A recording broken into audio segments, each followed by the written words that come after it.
Hello বন্ধুরা, good morning. আজকে একটা খুশি খবর তোমাদের সাথে শেয়ার করছি। আজকে সকালবেলা প্রত্যেকদিন ঘুম থেকে উঠে সকালবেলা ফোন ঘাটার একদমই সময় পাই না, যেহেতু অফিসে আসতে হবে, রান্নাবান্না থাকে। তো ঘুম থেকে উঠে যেরকম ফ্রেশ হয়ে রান্নাবান্না করি সেই সব করতে থাকি। কিন্তু আজকে কি হয়েছে, আজকে সকালবেলা একটু তাড়াতাড়ি হয়ে গেছে। তো আমি মাছের ঝোল করছিলাম, পুরো ডিটেলসে তোমাদেরকে আর কি বলি। সকালবেলা রান্না করছি, তো সময় ছিল, আমি কি করবো, তা ভাবলাম যে উনুনে রান্না বসানো আছে, মাছ ভাজছিলাম, তো দেখে একটু ফোনটা খুলে দেখি। তারপরে খুলে দেখি না, এটা দেখাচ্ছে। তো প্রথমে আমি বুঝতে পারিনি, একটা অ্যাড এসছে যেখানে কন্টেন্ট মনিটাইজেশন এরকম কিছু বলছে এই ব্যাপারটা নিয়ে।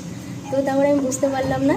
তারপরে ভালো করে দেখলাম, ভালো করে দেখার পরে দেখি যে হ্যাঁ সত্যি। আমি মনে মনে ভাবছি এটা কি সত্যি ঠিক হচ্ছে।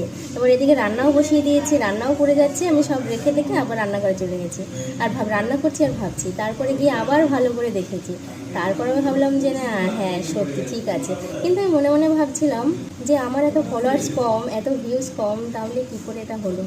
সবটাই তোমাদের জন্য আর ফেসবুকের জন্য। আর সবাইকে অসংখ্য ধন্যবাদ। সবাই পাশে থেকো, যেন আরও ভালো করে সবার সাথে কাজ করতে পারি। তো তোমরা যদি জেনে থাকো যে কন্টেন্ট মনিটাইজেশন পাওয়ার পরে কী কী সেট আপ করতে হয়, কী করতে হয়, আমি তো কিছুই জানি না। তো প্লিজ আমাকে একটু হেল্প করো আর সবাই আমাকে একটু জানিও। চলো এইভাবে আরও কাজ করবো আর তোমাদের সাথে আরও সুন্দর সুন্দর ভিডিও দেওয়ার চেষ্টা করবো। সবাই সাপোর্ট করো আর ভালোবেসো। চলো টাটা।